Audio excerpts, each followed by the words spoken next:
Hey, what's up, everybody? This is Easy Sweets and Feeds, and today I'll show you guys how to do thread milling and a little bit of 5-axis planes. So let's get started. Here's our part. It's rectangular, the center is missing, and we got quarter 20s on each side. So far, we'll run the verify to see where we're at.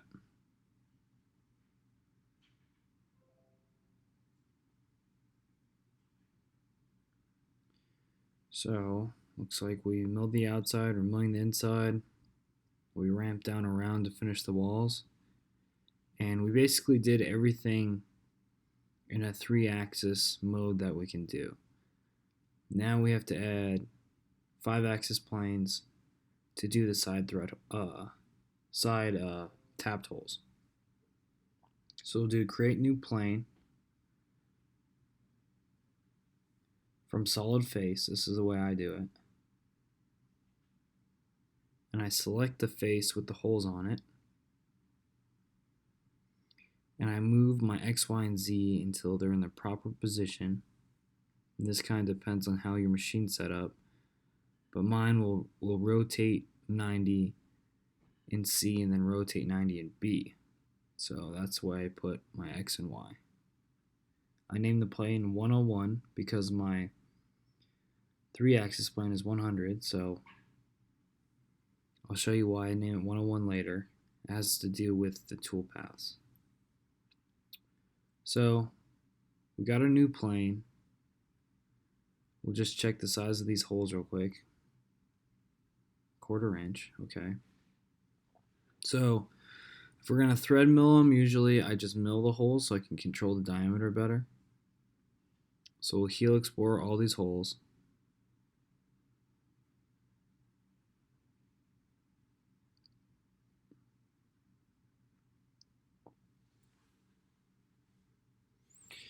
And we'll just start selecting them.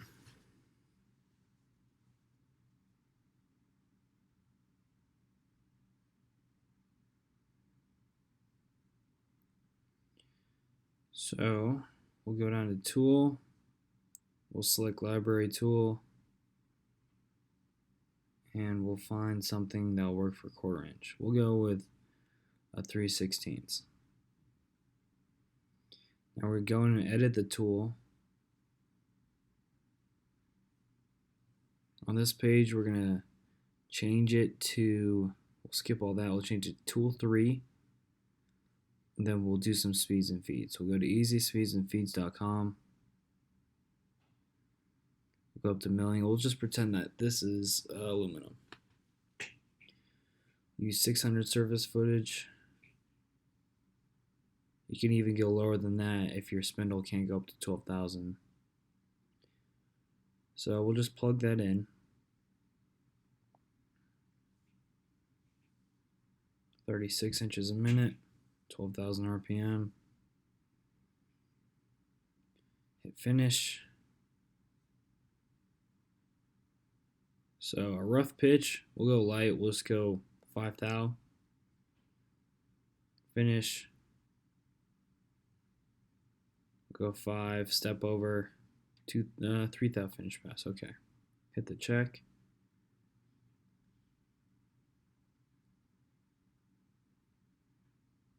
Run a quick back plot to visualize what we're doing.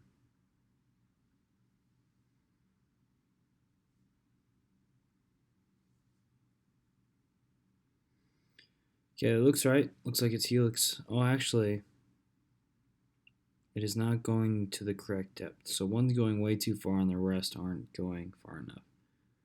So go to linking parameters, change everything to absolute. Depth we'll set to the bottom of the hole plus some, plus 50 thou.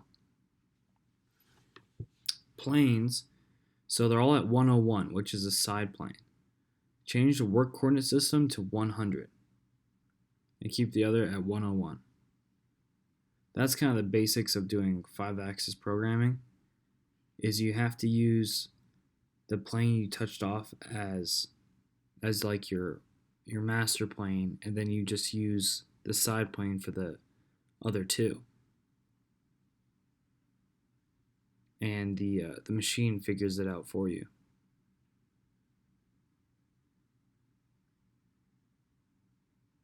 Okay, so that's looking better.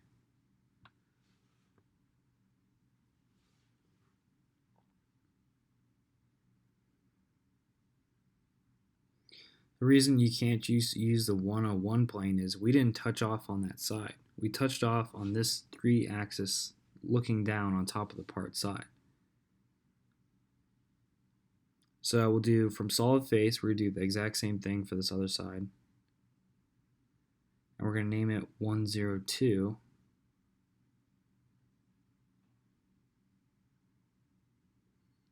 Looks like X and Y are correct, and we're going to copy the helix bore, paste it right below.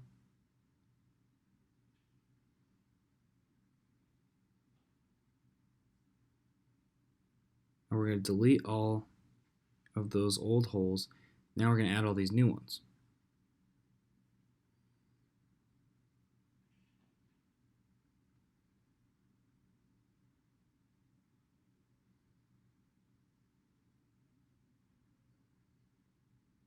Work coordinate system 100, tool plane 102 for this other side.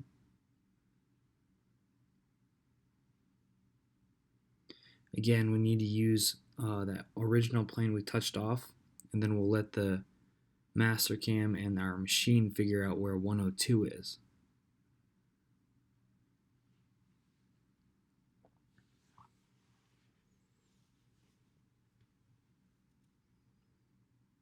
So we'll just run a quick verify.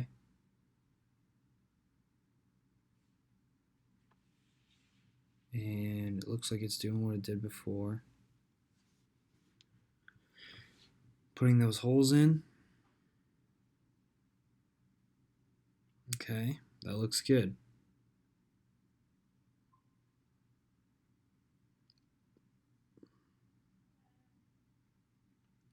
We're going to toolpath 4, go to cut parameters, and just change something in the ramp to make a pass at the final depth. Not important for this video, but it was just kind of giving us a weird visual.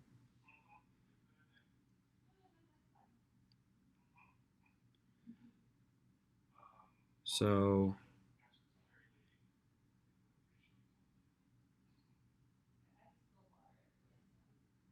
now it's time to thread mill. Just click on thread mill, and to start, you just click on the holes you want to click on.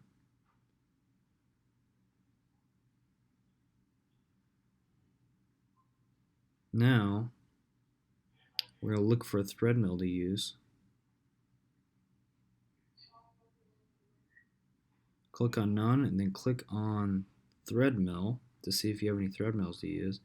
And it does not look like we have any, so we're just going to create one. More times than not, you'll probably be creating your own thread mills. So we'll say it's a 3-fluter, and we'll go to easyspeedsandfeeds.com to just find some good thread milling speeds and feeds. We'll pretend it's a 1/8 inch thread mill, and we'll use 400 surface feet because we only have a 12,000 K spindle. So our inches per minute was 14 and 12,000. Okay, we'll change the name to 0.125 thread mill. Now go back, and this is important. You have to draw your thread mills the way they are. I've done this a lot. I don't have a thread mill in hand, but this is I'll draw one that looks exactly what I buy. And you have to take your time to do this, because if you draw it wrong, it'll affect the toolpath, and then your pitch will be screwed up, and you'll never get a good threaded hole.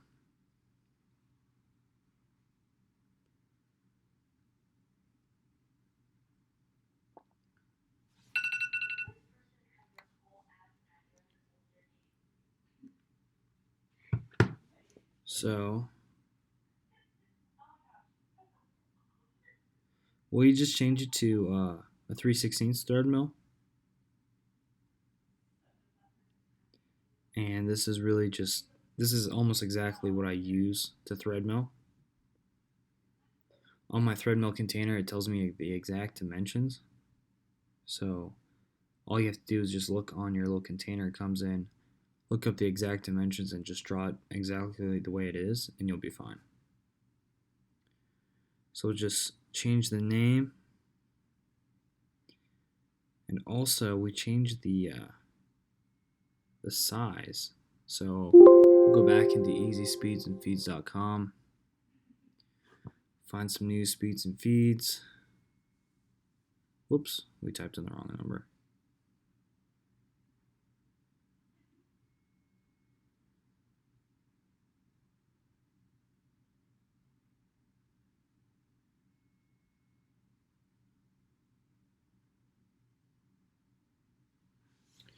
Okay, we'll input that info.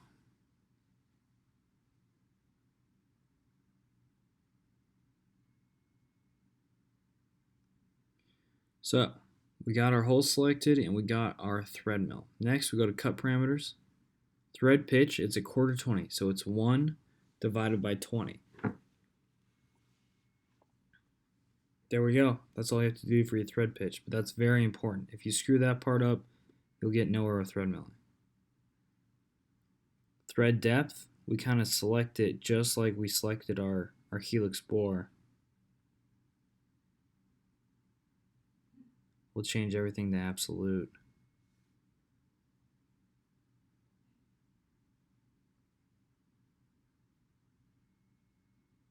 Okay, so that's still screwed up. Make sure we're on the correct plane.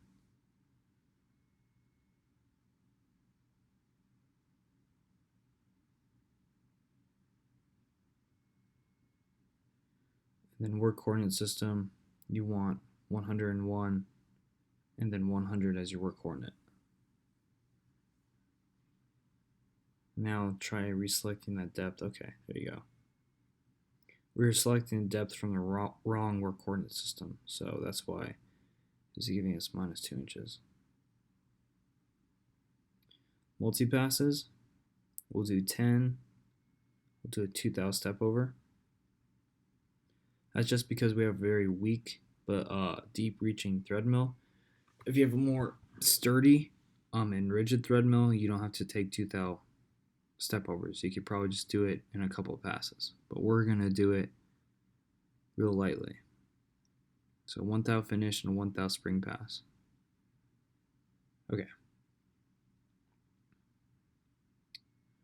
So we'll go to backplot, and that's looking good.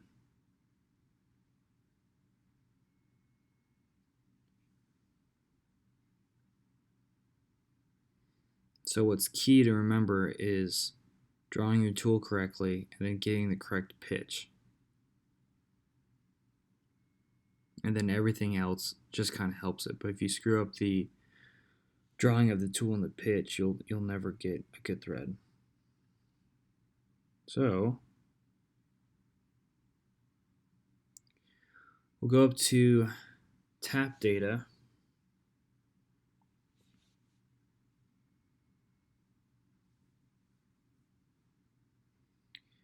And we'll go down to quarter 20 because we forgot the most important step.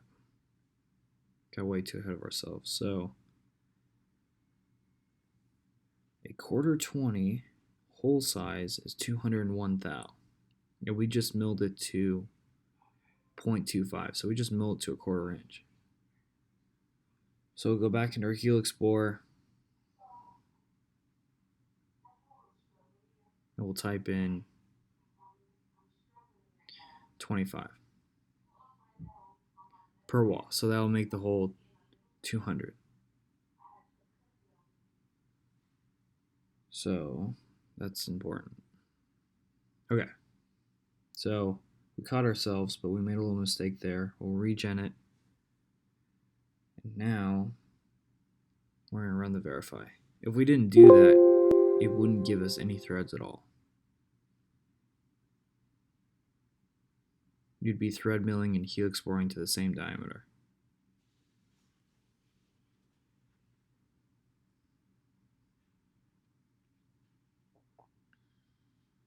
Okay, we've seen all this.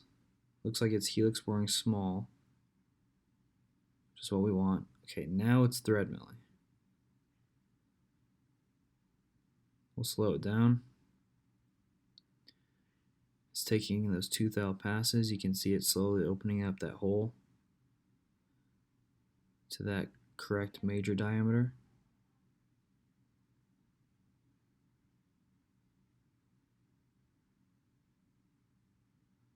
Nice.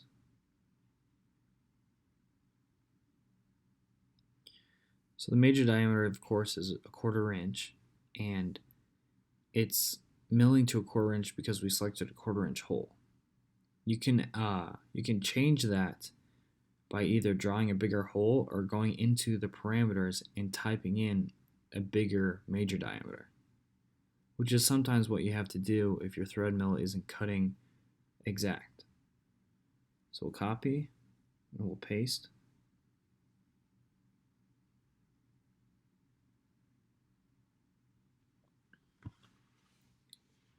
Now we'll go to plane 102. Delete all the geometry because that's selected on plane 101. We're doing the opposite side now, so just like before, select the holes.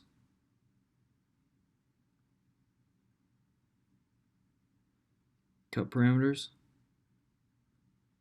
That looks good. The multi-passes. Linking. That looks okay. So 100, we'll use 102.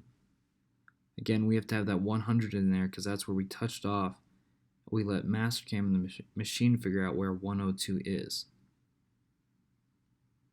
So thread depth, recheck that.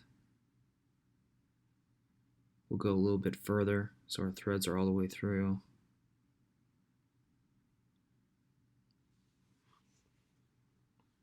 Run a quick back plot.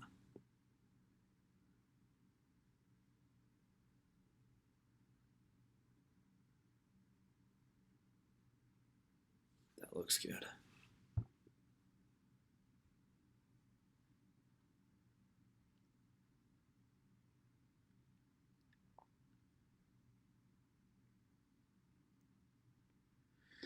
Okay, so we copy and pasted that thread mill toolpath to the other side, which is looking good. We ran the back plot.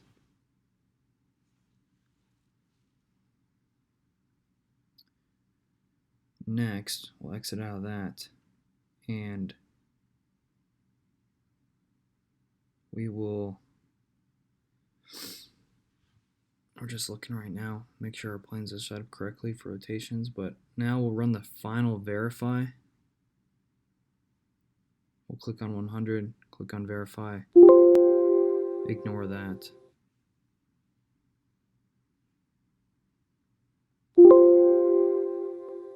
And watch us run.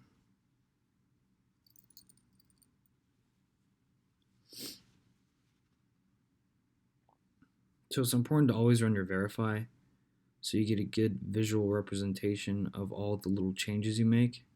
You don't want any surprises when you go to run it on the machine.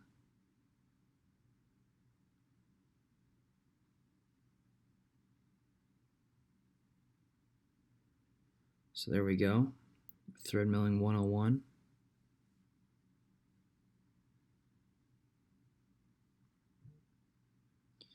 And there's it, thread milling 102.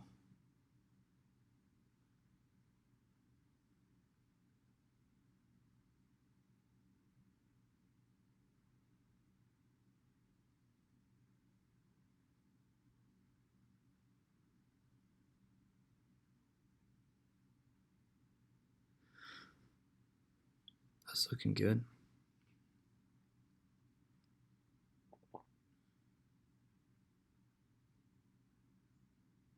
It's the final hole.